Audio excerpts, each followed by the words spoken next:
જય માતાજી મિત્રો, હું છું આપનો પરમ મિત્ર વાઘેશ ગઢિયા અને આજે આપણે ફરીથી પહોંચી ચૂક્યા છીએ વડનગર મુકામે.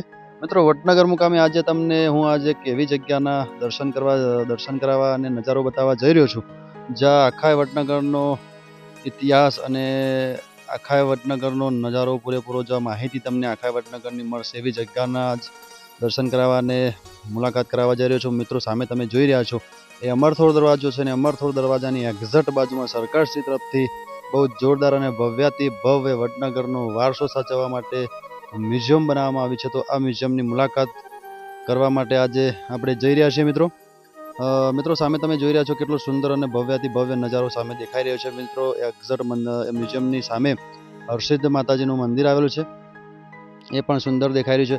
મિત્રો ચાલો હવે આપણે અંદર જઈએ અને અંદર જઈને મ્યુઝિયમનો નજારો જોઈએ.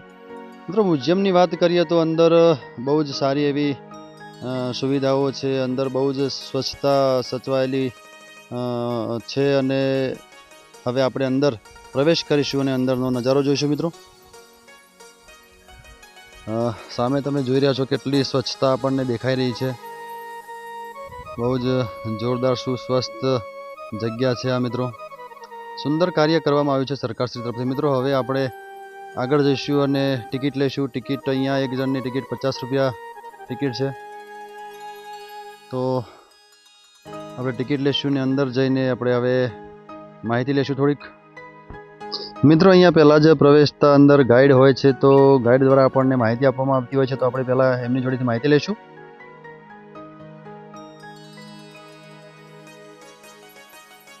મ્યુઝિયમમાં આપનું હાર્દિક સ્વાગત છે. વડનગર મ્યુઝિયમની આપણે મુલાકાત લેવા જઈ રહ્યા છે. એના પહેલાં બે વિશે સૌપ્રથમ આપણે એડમિટમાં છીએ. આપણે 3 મિનિટ પહેલાં શો જોવા રહેશે. વડનગર મ્યુઝિયમમાં શું જોવા છે એના રિલેટેડ આપણે લાઈવ શો જોવા છે. શો જોવા આપણે રેમ દ્વારા જવા છે. ફર્સ્ટ ફ્લોર જો ઇન્ટ્રોડક્શન કેલેર છે, જેમાં ફર્સ્ટ આપણે વડનગરનો પરિચય જોવાનો રહેશે. એ જોયા પછી આપણે મીટ દ્વારા ફર્સ્ટ ફ્લોર જોવા છે. સિટી ગેલેરી અને બિલ્ડિંગ. સિટી ગેલેરી 7 પીએચ છે, 16 વર્ષની એડ્રેસ છે આપણને 7 પીએચ દ્વારા બનાવવામાં.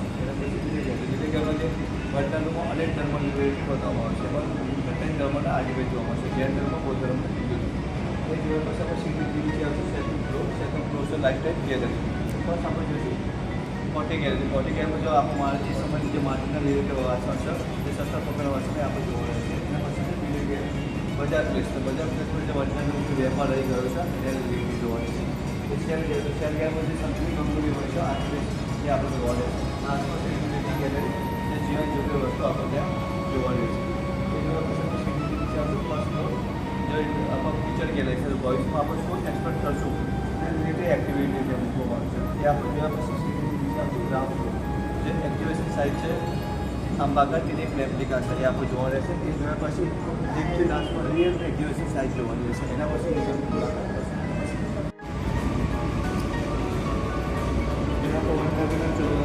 21 સ્થળો છે એના રિલેટેડ બતાવવામાં આવ્યું છે.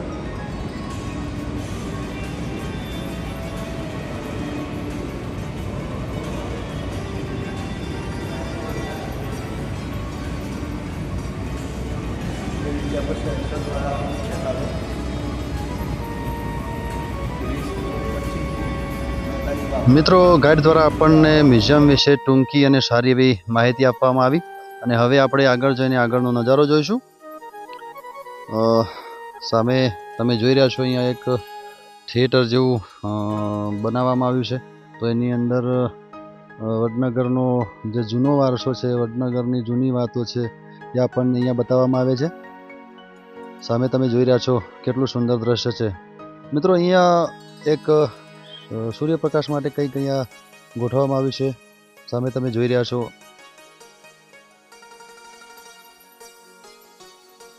હવે આપણે આગળ જઈશું અને થોડોક આગળનો બીજો નજારો જોઈશું. મિત્રો અહીંયાથી આપણે બીજા ફ્લોર ઉપર જવાનું હોય છે. સામે તમે જોઈ રહ્યા છો ગ્રાઉન્ડ ફ્લોર ઉપર બહુ જ સુંદર દ્રશ્ય દેખાઈ રહ્યું છે અને આપણે અહીંયાથી હવે જઈશું બીજા ફ્લોર ઉપર, બીજા માળ ઉપર. ત્યાં જવાની સુંદર વ્યવસ્થા, સુંદર રસ્તો અહીંયા બનાવવામાં આવ્યો છે. મિત્રો આ રસ્તો પગથિયા વિનાનો રસ્તો છે, બહુ જ જોરદાર અને બહુ સુંદર રસ્તો બનાવવામાં આવે છે, જેથી કરીને યુવાનો, બાળકો અને વડીલો પણ શાંતિથી ત્યાં ઉપર પહોંચી શકે એવો રસ્તો છે. બહુ મસ્ત ગાર્ડન બનાવવામાં આવ્યું છે નીચે સામે તમે જોઈ રહ્યા છો મિત્રો ખરેખર બહુ જ જોરદાર નજારો અહીંયાથી આજુબાજુનો દેખાતો તો સામે તમે જોઈ રહ્યા છો હવે આપણે પહોંચી ચૂક્યા છીએ બીજા માળ ઉપર તો અંદર જઈને અંદરનો નજારો જોઈશું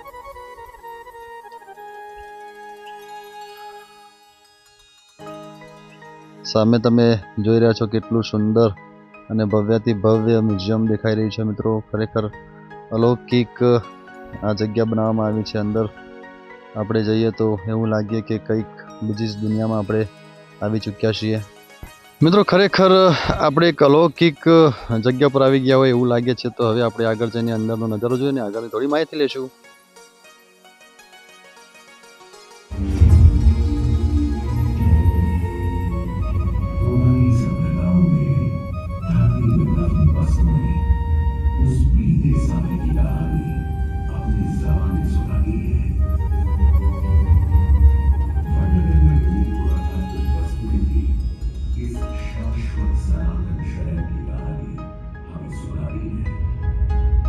पश्चिमी भारत के गुजरात प्रांत के अनेक भिन्न भाग थे जैसे आनंद लाट सौराष्ट्र और कच्छ यही आनंद क्षेत्र में स्थित है ये रत्न जो इस इलाके का सबसे ज्येष्ठ जूना दीर्घायु नगर है आप सोच रहे होंगे एक रत्न एक शिलालेख चंद मिट्टी की मोहरों एक मर्तबान एक तोरण मंदिर के अवशेष एक ख्वाब और एक ईंट का एक दूसरे से क्या लेना देना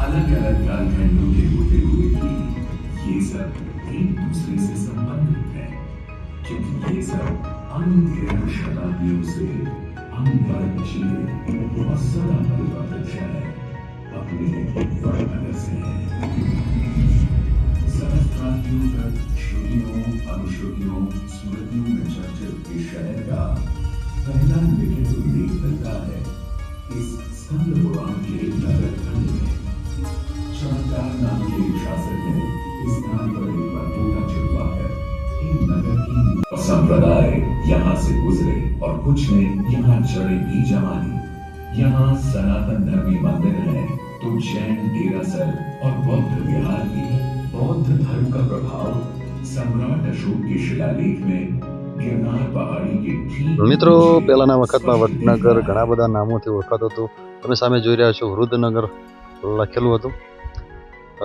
તો મિત્રો ખરેખર બહુ જ જોરદાર અને બહુ જ સુંદર માહિતી આપવામાં આવી છે અહીંયા મ્યુઝિયમમાં સામે તમે જોઈ રહ્યા છો ખરેખર અલૌકિક કારીગરીથી અલૌકિક કામકાજથી અને સુંદર કામગીરીથી અહીંયા મ્યુઝિયમ બનાવવામાં આવી છે બહુ જ સુંદર જગ્યા દ્રશ્યમાન થઈ રહી છે મિત્રો ખરેખર આપણને એવું લાગે અહીંયા આવ્યા હોય તો કે આપણે અલગ કંઈક નગરમાં અલગ જગ્યાએ કે કોઈ અલગ દુનિયામાં આવી ગયા હોય એવું લાગે છે અંદર આવીને ખરેખર બહુ જ રસપ્રદ વાતો અહીંયા વડનગર વિશે જણાવવામાં આવી છે તો તમે પણ અચૂકથી આ જગ્યાની મુલાકાત લેશો આ મ્યુઝિયમની મુલાકાત લેશો ખરેખર મિત્રો આપણા નસીબની વાત છે કે આપણે આ ટાઈમે અહીંયા મતલબ હાલના કાળમાં આપણે અહીંયા જીવિત છીએ ખરેખર આવું બધું જોવું એ એક જિંદગીનો લાવો છે મિત્રો તો અચૂકથી આ જગ્યાના દર્શન કરવા માટે અને આ જગ્યાનો આનંદ લેવા માટે અચૂકથી પધારશો એ મારી નમ્ર વિનંતી મિત્રો સામે તમે જોઈ રહ્યા છો એકથી પોચ કાળમાં વડનગર કેવું હતું વડનગરમાં શું ફેરફાર થયા વડનગરમાં કેવા કેવા લોકો આવ્યા કેવી પ્રગતિ કરી શું થયું એ સામે તમે જોઈ રહ્યા છો એની માહિતી આપવામાં આવી છે અહીંયા સામે તમે કીર્તિ તોરણ જોઈ રહ્યા છો મિત્રો કીર્તિ તોરણની અહીંયા થોડીક માહિતી આપવામાં આવી છે મિત્રો મારું તો એવું માનવું છે કે આખું વડનગર ફરીને જોવું એના કરતાં તો એકવાર રૂબરૂ પહેલાં આ મ્યુઝિયમની મુલાકાત લઈ લેવી અને મ્યુઝિયમની મુલાકાત કર્યા પછી તમારે આખું વડનગર ફરવું હોય તો ફરી શકો છો કારણ કે મ્યુઝિયમમાં વડનગર વિશેની ટોટલી માહિતી મિત્રો આપવામાં આવી છે અને એ માહિતી લઈને જો તમે બહાર ફરવા જશો તો તમને બહુ જ મજા આવશે અને સુંદર ખરેખર સુંદર સુંદર જગ્યાઓ તમે બહારથી જોઈ શકશો તો ચાલો હવે આપણે આગળ જઈને આગળની માહિતી લઈએ આપણે સામે તમે જોઈ રહ્યા છો દિવાલ પર બધી માહિતી આપવામાં આવી છે મિત્રો. ખરેખર લાઇટિંગ પણ અંદર જોરદાર છે અને અંદરની જે જગ્યા છે બહુ જ સુશોભિત છે, સ્વચ્છ છે અને બહુ જ સુંદર છે મિત્રો. ખરેખર અહીંયા આવવું ગમે અને આપણા મનને ઘડીક શાંતિ થાય એવી આ જગ્યાને એવું આ મ્યુઝિયમ બનાવવામાં આવ્યું છે મિત્રો. જૂની વખતની તમે બધી ચીજ વસ્તુઓ અહીંયા જોઈ રહ્યા છો. સામે તમે તમને જે દેખાઈ રહ્યું છે જૂની ચીજ વસ્તુઓ છે બધી મિત્રો. માટીના તમે જે સામે જોઈએ માટીના વાસણો હતા, માટીની ચીજ વસ્તુ હતી. જે ઉત્ખનન થયું અહીંયા અને ઉત્ખનનમાં જે અહીંયાથી નીકળ્યું, જેવી જગ્યા અંદરથી નીકળી છે એ ઉત્ખનનની મિત્રો અંદર ટેકનોલોજી દ્વારા ઉત્ખનનની જગ્યા જે બનાવવામાં આવી છે એના ઉપર લાઇટિંગ ટેકનોલોજીથી ખરેખર બહુ જ સુંદર દ્રશ્ય આપણને દેખાઈ રહ્યું છે. જો મિત્રો કેટલું સુંદર ટેકનોલોજી દ્વારા આપણને દર્શાવવામાં આવ્યું છે. ખરેખર મિત્રો આ જગ્યાની જેટલા વખાણ કરીએ, જેટલું બોલીએ એટલું જ ઓછું છે. સામે તમે જોઈ રહ્યા છો એ ઉત્ખનન વખતે જે અંદરથી સોના ચાંદીના સિક્કા અને બીજી ઘણી બધી ચીજ વસ્તુઓ મળી આવી છે એ બધી અહીંયા રાખેલી છે. એ પણ ખરેખર જોવાની અને સમજવાની બહુ જ મજા આવે એવું છે મિત્રો. સામે તમે જોઈ રહ્યા છો ઈસવીસન પૂર્વ પહેલી સદી ઘણો કિલ્લાબંધ નગરો અનુભવ્યા એની આ માહિતી અહીંયા આપવામાં આવી છે મિત્રો. ખરેખર આ બધી માહિતી જોઈને આનંદ થાય છે. આ કાળ તૈણમાં વડનગરને આનંદપુર કહેવામાં આવતું હતું. એની કાળ તૈણની માહિતી સામે તમે જોઈ રહ્યા છો. હા મિત્રો, આ તો મ્યુઝિયમનો ભાગ 1 અને બીજા ભાગમાં મેં તમને મ્યુઝિયમની બીજી સારી એવી સુંદર માહિતી આપશું. ત્યાં સુધી તમારા પરમ મિત્ર વાગેશ ગઢીને રજા આપશો. આવજો બધા. જય માતાજી.